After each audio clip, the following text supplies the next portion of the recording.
Taunimist väärivate tegude seas nimetas president ka erakondade sotsiaaldemokraadi Ivo Onksioni poolt ajalehe Kesknädal toimetusse toodud kirjade avaldamisel.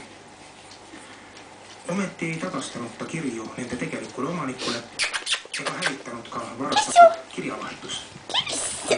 Selle taustal igaks juhuks kõrvale. Panevad aegu ootama. Nii ei tea, millest paberid tulevikus vaja.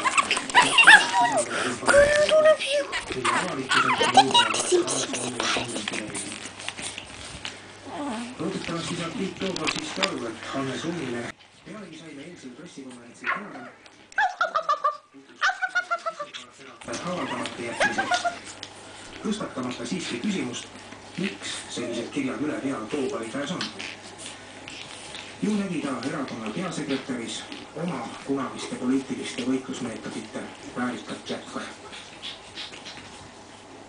Võib ju tõepoolest tunduda, et Wikileaksi ajastul, mil ükski dokument saladuseks ei jää, pole mõtet säälist elevanti teha.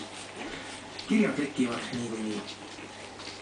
Ent pidagem silmas, et Wikileaks kopeeris ja avaldas nende poliitiliste ja avalike struktuuride infot, mille tegevusest heakski avaldus ettepanek kehtestada Riigikogu liikme eetikakoodeks. Parlamendi liikmete moraalikoodeksi idee pole Eestis uus.